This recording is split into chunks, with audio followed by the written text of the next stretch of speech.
السلام عليكم ورحمة الله وبركاته. مرحبا بكم معايا من جديد في القناة ديالي ومع فيديو جديد.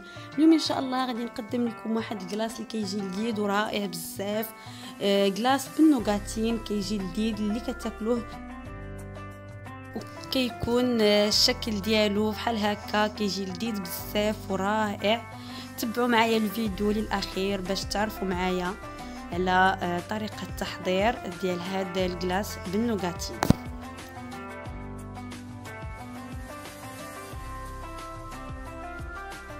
اول حاجه غادي نبداو بها هي غادي نحضروا النوغاتين.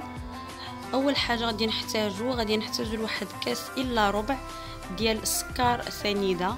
غادي نديروه فوق مقله تكون ساخنه شيئا ما، وغادي نقصوا ليها العافيه مزيان حيت الا كانت العافيه مجهده غادي تحرق لينا داك الكراميل وغادي تجينا البنه ديال المروره. دونك نقصوا ليها ونحاول ما نحركوهاش نهائيا بحتى شي حاجه في الاول، نبقاو نحركوها هكا غير بالمقله بشويه حتى كنشوفوا السنيده بدات كذوب. كيف ما كتلاحظوا دابا راها بدات شويه كذوب، وخصنا ضروري ما نحبسوش هكا شويه من التحريك باش ما تحرقش لينا. كيف ما كتشوفوا هي بدات صافي. من بعد غادي ناخذوا هاد ورق الطهي وغادي نحاولوا نكبوا فوق منه داك الخليط ديالنا. وعندكم تحاولوا تقيسوه بيديكم لانه كيكون ساخن بزاف، وان فوا كيسخن في يدنا الله يحفظ كيلصق وهو باقي طايب. دونك غير بواحد الملعقه خشبيه اولا بسباتول كنحاولوا نبسطوه على السطح ديال داك البابي سولفوريزي، نخليوه حتى كيبرد تماما. حيت وفي الروبو في العجانه ديالنا ولا بالطراب الكهربائيه غادي ندوزو نحضروا ولا نطلعوا لا كريم. انا استعملت 400 ولا 300 مليلتر ديال لا كريم. استعملت هاد لو بريزيدون، وتقدروا تستعملوا اي كريمه سائله كتعجبكم وكترتاحوا ليها. ومن بعد ما برد ليا هاد البراليني هذا، هذه الطريقه باش كنحضروا نيت حتى البراليني. تقدروا تطحنوها في الهاشوار الا بغيتوها كتجيكم رقيقه. انا خديت الموس وبديت كنقطع، ولكن واخا هكاك جاتني صعيبه. دونك من الاحسن خديت من بعد الدلاك وبديت كنضرب بهم بهذه الطريقه اللي غادي تشوفوا معايا.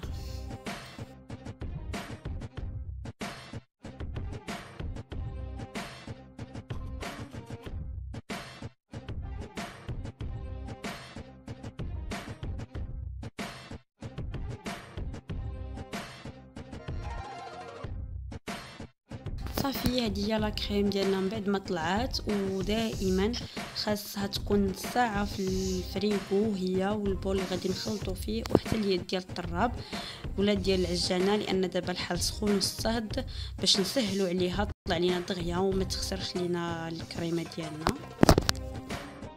ودابا غادي ندوزو باش نحضروا لا كريم بالنكهات اللي بغينا.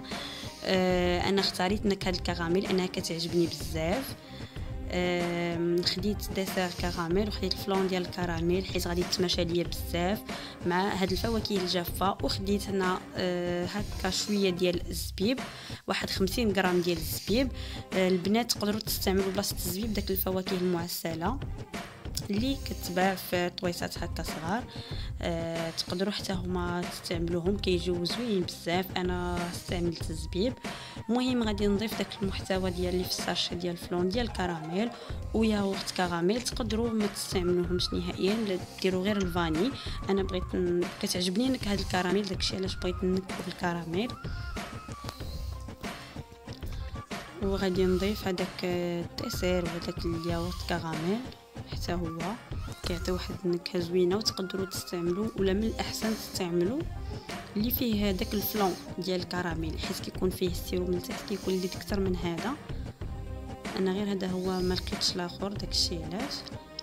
صافي كنبداو نخلطوه مزيان غير باش يذوب لينا داك الفلون.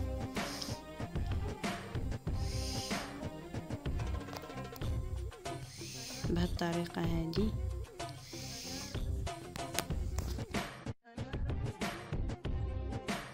ومن بعد كنضيفوا داك الزبيب وكنضيفوا داك الكميه اللي عندنا ديال البراليني اللي صايبنا.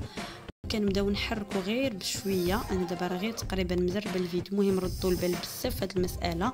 انا راه شويه نزلت ليا لا كريم، حاولوا تقلبوا غير بشويه من تحت للفوق حتى كيدخلوا العناصر مزيان.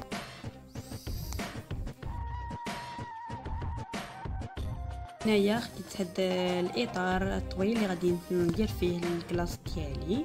صراحه ما عبرتش شحال فيه في الطول، المره الجايه ان شاء الله غادي نقول لكم شحال فيه اللي عاود استعملته في شي وصفه اخرى.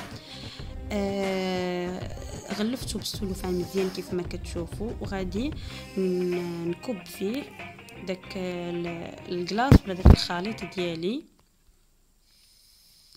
تقدروا تستعملوا اطار دائري او المول كيتنسل او مربع، الشيء اللي كيعجبكم. غادي نحاول نطاليه فوق من هذا الطاوه كامل مزيان حتى يشد ليا لا فورم ديالها بهذه الطريقه هذه. نحاولوا نقادوه مزيان باش ما تبقاش جهه طالعه وجهه هابطه، باش يكون متساوي فوق من الطاوه. الا عندكم طاوه صغيره تقدروا تستعملوها باش يعمر لكم هكا مزيان. انا حيت عندي طاوه شويه كبيره داكشي علاش ما طلعش ليا حتى الفوق. المهم ماشي اشكال، غادي نحاول نضربها بهذه الطريقه هذه باش الا كانت باقا شي بلاصه خاويه تعمر ليا. وغادي نغطيه كامل بالسلوفان وغادي ندخلو للفريكو 6 ساعات حتى الليله كامله من الافضل.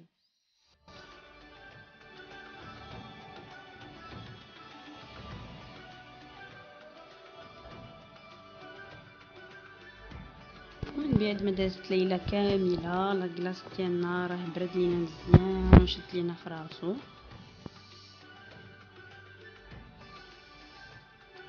كنحيدوا له داك السلوفان، ها هو كيف ما كتشوفوا راه شاد في راسو مزيان. دابا وغادي نحاولوا نقلبوه مباشره في طبق التقديم اللي غادي نقدموه فيه ولا اللي غادي نحطوه فيه. كنحاول غير بشويه نحيد داك الطاوه وكنحاولوا معاها مزيان بشويه حتى كنحطوها في طبق التقديم. وهنايا خديت شويه د الكريمه السائله اللي غليتها وكبيتها على الشكلاط الاسود ودوبتها، خليتها حتى دابت مزيان ودرتها في هذه اللعيبه هذه اللي كنخبي بها الشكلاط. صايبت هاد حتى حصلت على هاد الصلصه هذه اللي زينتها بها. وتقدروا تستعملوا غير ميكا وديروا فيها الشكلاط الطايب وديروا فوق منها بهذه الطريقه هذه. صراحه التزيين كيبقى اختياري وتقدروا تزينوا بداك البخاليني اللي بقى لكم. صراحه انا نسيت ما خليتش شويه نزين به واستعملت الكميه كامله، داكشي علاش استعملت حبيبات الشوكولاته في التزيين حتى هما كيجيو زوينين ولاد. صراحه هذا الكلاص بالنوغاتين ولا بالنوغا كيجي رائع بزاف البنات وكيجي لذيذ بزاف. كنتمنى انكم تجربوه. انا غادي نقطع لكم باش تشوفوا كيفاش كتجي من الداخل. كيف ما كتلاحظوا معايا هي زينتها بحبيبات الشوكولاته وصلصه الشوكولاته، كتجي رائعه ولذيذه جدا. شفتوا هذوك الزبيب وداك البيستاش واللوز كيجيو لذاذ بزاف. كنتمنى الفيديو يكون نال الاعجاب ديالكم، وما تنساوش تخليوا لي لي جيم ولي كومونتير ديالكم. واللي كنتو مازالين ما اشتركتوش في القناه اشتركوا وفعلوا الجرس باش يبقى يوصلكم كل جديد.